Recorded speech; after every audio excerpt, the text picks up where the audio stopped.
10, 2 minutos, 8 grados. La temperatura ya está presentado porque nos está acompañando y además hemos mantenido una charla muy cordial e ilustrativa con el doctor Oscar Daniel Bojanich, que va a hablar del tema la realidad de los fideicomisos inmobiliarios. Bueno, ya estás presentado, pero querías hacer una introducción sobre esto de los fideicomisos. Claro, en la Argentina, especialmente desde 1960, comienza el auge de la construcción de edificios.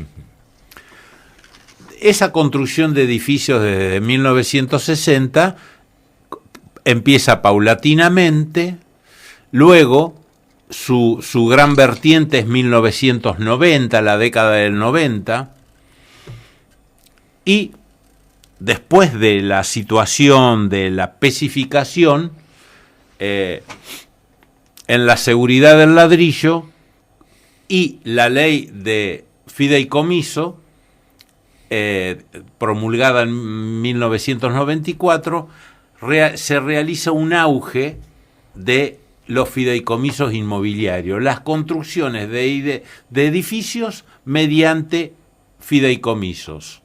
¿Qué son los fideicomisos? Esa es lo importante. Es un dominio imperfecto, yo tendría que decir, y no me van a entender tampoco. Bueno, un dueño de un inmueble con determinadas características de superficie le entrega a otra persona en confianza. Fideicomiso significa confianza, y le encomienda la construcción de un edificio. Ahí está. Esa encomienda, luego en la contraprestación, es la entrega de 2 o 3 departamentos, cocheras. Al que se dio el terreno. Al que se dio. Es un dominio imperfecto, porque el dueño lo inscribe como dominio fiduciario en el registro de la propiedad, luego de la construcción se le devuelve la unidad funcional. ¿Se entiende? Sí. Bien. El problema que se presenta es la situación de algunos problemas, por ejemplo, el valor del pozo. Usted sabe, todos sabemos que se dice que la construcción de un edificio desde el pozo es más barata. Claro. ¿Por qué? Porque en ese momento es un globo, no hay nada material, es una prehorizontalidad, está en una posibilidad. La mayoría se propaganda con fotos y se habla de una financiación a largo plazo y seguridad. Lo que no dice toda la verdad es que la financiación es para el fiduciario, para la persona que está ejecutándolo. Porque acá está el rasgo. El rasgo es la capacidad económica, técnica y financiera que debería tener el fiduciario al inicio.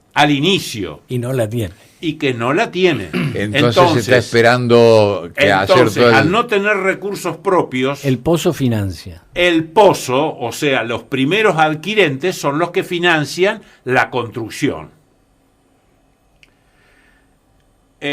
Hay empresas en San Nicolás que son muy buenas y que nadie puede decir nada, pero hay otros que no tienen ese concepto de capacidad económica financiera óptima. ¿Y entonces? Y entonces, cuando uno hace un cálculo de proyección económica de lo que va a valer el metro cuadrado, tiene que tener en consideración también las circunstancias económicas argentinas, que en la variación del dólar, la inflación, todos los elementos que hacen a la fórmula polinómica del valor del metro cuadrado, y que debe persistir durante todo el tiempo. Entonces, la mayoría va a una inmobiliaria, compra un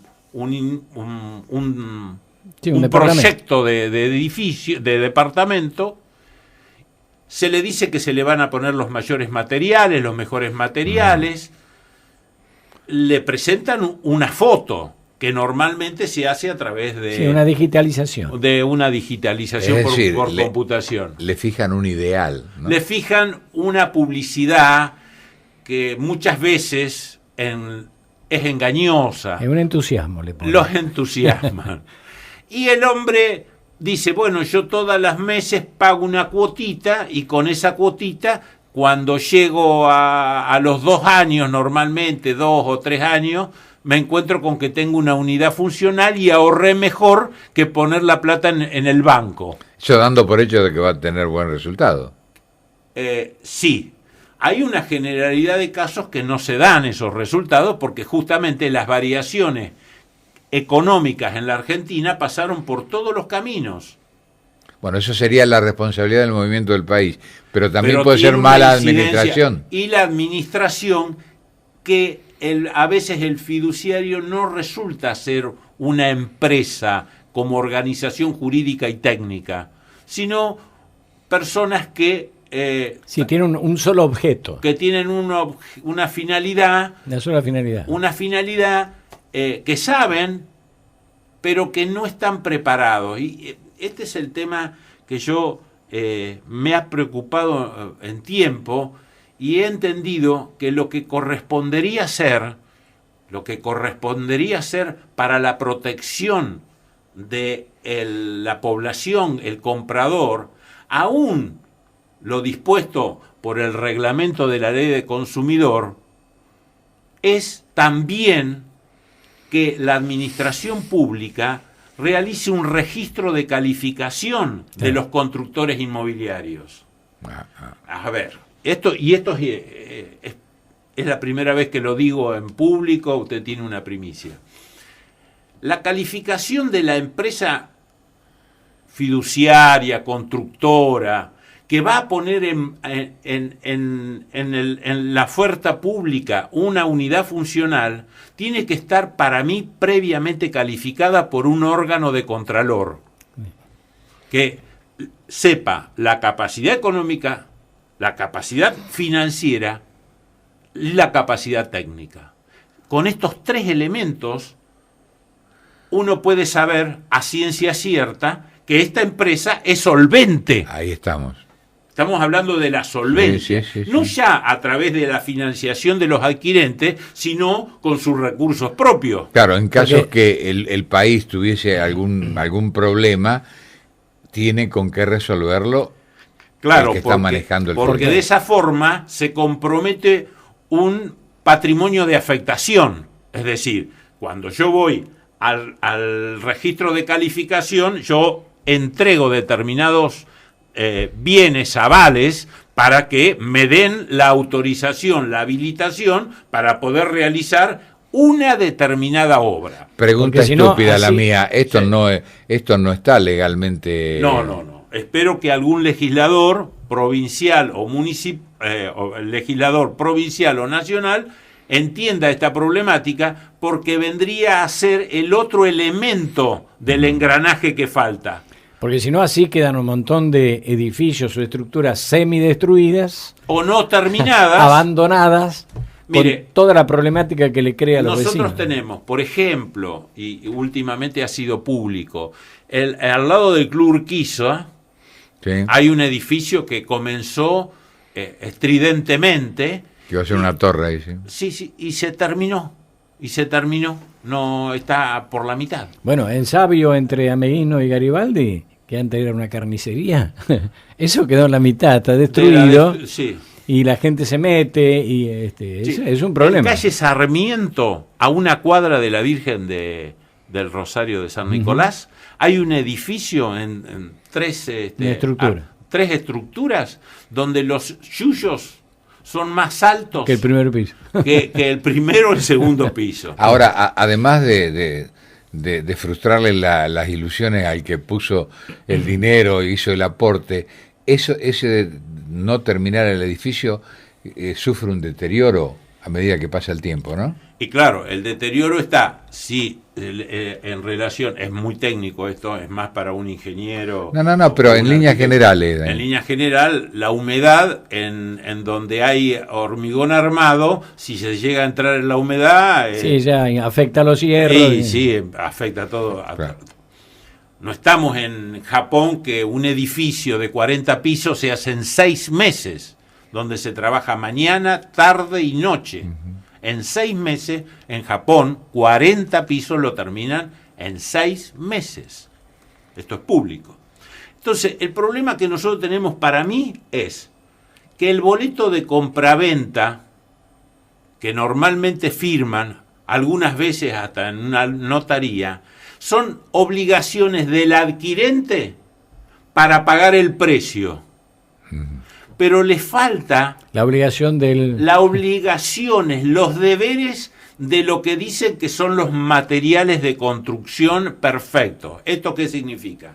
Que se debe tener un contrato anexo o conjunto con el otro, donde se obliga a la empresa a determinar todas las cuestiones relacionadas con, en escala, la distribución de los distintos ambientes, claro, y todas las instalaciones y sus detalles. Mire, los últimos días hay un edificio muy cerca de por acá que se le entregaron el departamento sin siquiera darle la tabla del baño, la tabla del inodoro.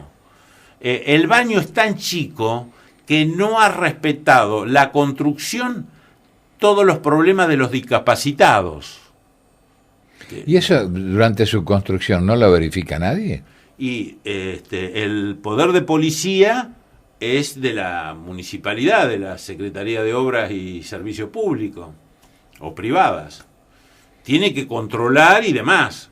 Ahora, lo que yo estoy hablando respecto de la calificación es un órgano superior. Sí, por supuesto. Entonces, ese órgano superior le habilita para hacer una obra. Porque a veces hay muchos, yo he observado, y especialmente en la costanera de Rosario, que hacen en la nueva costanera varios edificios la misma constructora. Eso no es que es mejor, es peor, porque le va disminuyendo su capacidad operativa si tiene recursos propios. Sí. ¿Se entiende? Sí. Entonces, a mi modo, debería existir una calificación, una habilitación para que las personas que realmente son idóneas y tengan la aptitud para poder desarrollarlo, sean los que puedan hacerlo. Y de esta forma darle confianza al público que compra y que resulta que luego no se encuentra con lo terminado. Esto beneficia a aquellos que son número uno, digamos, aquellos que tienen todas las posibilidades de lograr la obra en tiempo, forma y económicamente correcta. Claro. Eso los favorece entonces a aquellos que son una empresa. Exactamente, porque si no es una competencia desleal. Claro. De eso me está hablando. Claro. Daniel. Y nosotros conocemos empresas de acá de San Nicolás que son buenísimas, claro, y que uno con los ojos cerrados va y dice, sí, está fulano de tal, vamos a poder... Claro. Tener eso, es pero una hay garantía. Es una garantía, porque es confianza. Por eso, le conviene a ellos mismos. ¿Cuál es la cruda realidad de alguien que tiene la mala suerte de caer en una de estas empresas que, no digo deliberadamente, pero por falta de capacidad operativa y de recursos, terminan en un fracaso? Falta de cálculo, de acuerdo a las circunstancias. ¿Cuál es el final del que depositó ese dinero, su confianza? ¿Se queda sin nada? A veces, mire, le voy a contar algunas resoluciones, algunas cuestiones que se están dando. En edificios importantes de 200, 250, 300 mil dólares en Rosario, se les hace pagar un plus para terminar en los metros cuadrados, porque no les alcanza el presupuesto. O sea que el valor de pozo no es tal como valor más barato. Ahora, eso tendría que ser en todos los casos, en todos los clientes, porque cuando empiecen a negarse clientes, el edificio le queda... para poder concluir. Yo les voy a recordar, o cuando éramos todos un poco más jóvenes, hay un edificio en San Nicolás, enfrente de la Plaza Mitre, que la empresa de Rosario, que era la constructora, entró en quiebra y todos los propietarios tuvieron que afrontar la terminación, la conclusión de la obra poniendo sus recursos propios. Claro. Está terminada, por supuesto, y es un edificio excelente al lado del café. Y también tenemos, por ejemplo, este edificio que me parece que es del año 80, en Moreno, Sí. entre León Gruciaga y Cerquita Lavalle. de la Plaza Belgrano, sí. De la plazoleta Belgrano. Es una picardía, es una lástima que no, Sí, que es las un esqueleto. autoridades, es un esqueleto que a lo mejor haciendo algún arreglo, alguna autoridad administrativa pueda inclusive funcionar. Porque si no, ¿qué va a ser eso? Sí, eso si sigue así, un se cementerio. va a deteriorar, claro. Claro, ya está bastante deteriorado. Se supone que a lo mejor, haciéndole algunos arreglos estructurales, ese edificio puede funcionar. Los que hayan adquirido eso están con un desazón, porque no lo van a poder terminar. ¿Cuál sería entonces Primero, el alerta para la el persona alerta. que piense participar de un fideicomiso, poniendo algunas reservas que ha tenido y tratando de proteger su futuro? Lo primero que tiene que hacer es asesorarse con un abogado. El abogado es preventivo, aconseja. No esperar a que se convierta en un problema para luego recurrir.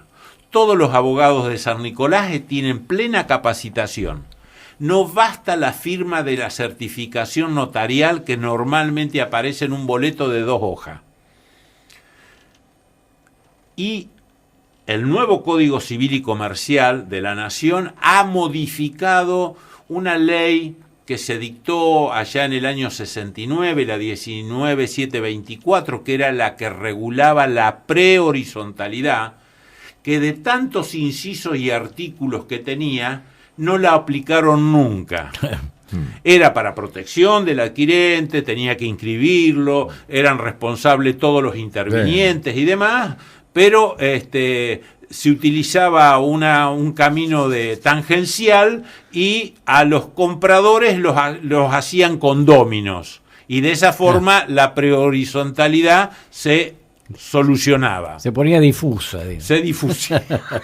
Es una cosa de loco. Daniel, Por eso, desde el punto de vista legal volviendo. se puede considerar que hay gente que ante un final así ha sido defraudada Bueno, evidentemente. o estafada. Evidentemente, también se puede hacer la investigación que corresponda en todos los rubros. Pero volviendo, usted me preguntó, ¿qué tiene que hacer un adquirente cuando se encuentra en esta situación? Claro, exacto. Sí. Primero, recurrir a un abogado. El nuevo código ahora tiene, respecto de la prehorizontalidad, un requisito sine qua non, que el adquirente puede exigir un seguro por el dinero que entrega, un seguro de caución, por el dinero y los daños que pudieran ocurrir. ¿Cómo funcionaría eso? ¿Cómo funciona? Es de orden público. Una caución juratoria. No que es caución juratoria, no en una compañía de seguro. Ajá. En una compañía de seguro, el fiduciario sería o el constructor, Sí, o sí. la figura, el desarrollador, como quieras llamarlo, debe entregar un seguro de caución a los fines de responsabilizar o mantener indemne al comprador, que ante la eventualidad de que no se concluya el contrato, por la razón que sea resarcido. le sea devuelto el dinero más un resarcimiento. Y mientras no se realice el seguro, el adquirente no tiene la obligación de pagar ninguna cuota. Ajá. Esto es muy importante. Claro. Una caución real. Es una caución en una compañía de seguro. De acuerdo.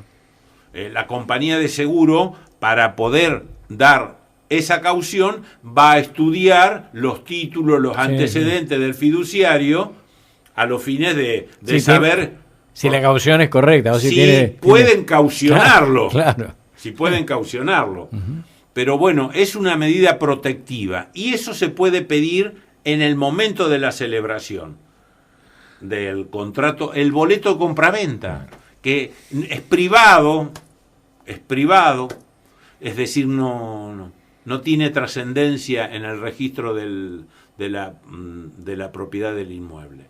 Esto me parece muy importante. Por un lado, crear un registro de calificación de los constructores inmobiliarios que ofrecen inmuebles o unidades funcionales al público. Exacto. Primera cuestión. Y segunda cuestión, que el adquirente exija su derecho de tener un seguro de caución, claro, para cubrirse ante cualquier eventualidad. Claro. Y después están los vicios redhibitorios, los vicios, defectos graves, ocultos, que tienen algunas construcciones que dicen de primera calidad, sí, y de eso no hay nada. Eso tendría que tener una legislación que esa legislación la tenemos en el Código Civil. Las instituciones del Código Civil, todo eso está legislado. Pero falta ponerlo en práctica, entonces. Bueno, porque el adquirente a veces no recurre al abogado. Entonces, cuando llega con el tumor o con el cáncer ya desarrollado. Una metástasis económica. Claro, entonces, ante esa metástasis económica ya sería estado de quiebra. Pero bueno, en una metástasis singular que después el abogado, pobre abogado, no sabe para dónde correr. Porque como no se conocen los bienes reales que tiene el constructor o el fiduciario, no fueron caucionados, no se sabe qué tiene. No sabe qué ve. Acá hubo un conjunto inmobiliario que se fueron, vendieron y se fueron. ¿Y los que pusieron el dinero? Y algunos se le construyó 5 o 6 que eran los modelos ejemplos. Y los otros no, pobre gente. Perdió. Ya fue. Sí, estamos en esa situación. Ahí hay muchas cuestiones. Entonces, es necesario que el Estado tome la protección complementaria para que los adquirentes realmente estén protegidos. Como todas las cosas, si el Estado está ausente, ocurren este tipo de cosas, ¿no? La gente ¿sabe de algún legislador de distintos planos que se haya preocupado por este tema? No, porque esto es de mi cosecha y no pero salió en la problemática existe. La problemática existe. El tema es cómo se resuelve. Y es verdad, como vos decís, Ricardo, que para las empresas grandes es un beneplácito tener una habilitación, porque de esa forma hay algunos que no van a poder ser incorporados. Hoy en día la mayoría piden una financiación a algún crédito extrabancario o bancario, hacen la torre o muestran un poco la torre y salieron a vender. Y después tienen que devolverle la plata. No es capital de riesgo. Es decir, que está todo legislado como para que las cosas se hicieran bien. Siempre. Lo que pasa es que hay que implementar habría los que controles. Hacer algunos controles, por ejemplo, desde la Convención Internacional del Discapacitado se sabe que todos los edificios tienen que tener la estructura arquitectónica para que las personas puedan habitarlo. Claro. Si usted me dice que un departamento de 33, 40 metros cuadrados puede moverse con silla de rueda un discapacitado, yo le diría que es medio difícil, porque muchos de esos habitaciones no tienen una puerta de 80 centímetros, que es el mínimo para pasar con la silla de ruedas. Claro. Y no le voy a hablar de las rampas, porque hay edificios que parecen suntuosos Y no tienen rampa. Y tienen las rampas, pero con una pendiente de tal forma que una persona sale a correr ya prácticamente. Claro. Pero hay una medida Sí, que sí. establece el ángulo de la rampa. Lo que pasa es que al no tener espacio, Y con curva tiene que tener. Claro. Y con curva.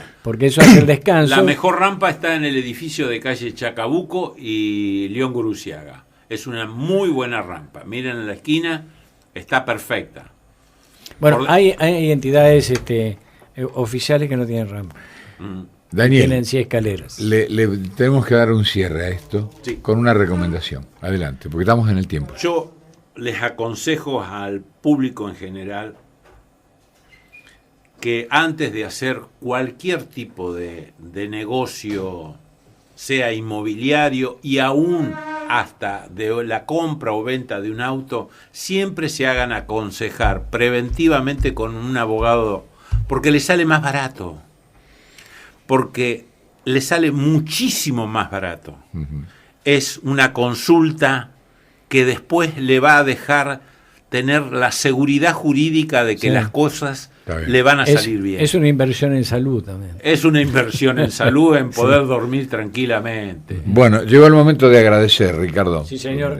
De hecho, depositario acá, Daniel, de esta exquisita masita que todavía no abrimos porque tenemos que hablar. Claro, nos ha traído unas palmeritas que son lujosas a la vista. Yo soy el Ya. mensajero de mi esposa. Bueno, muchas gracias a ella. Que entonces. nosotros por una cuestión de no toser al aire, todavía no hemos dado Bueno, cuenta de ello. próximamente vamos a volver a invitarte porque tenés otros temas que son realmente muy interesantes de difusión. Hay un tema que es de interés social, especialmente para las personas mayores de edad. El 31 de mayo del 2017 se ha reconocido la Convención Internacional para la Protección de las Personas Mayores, mayores de 60 años.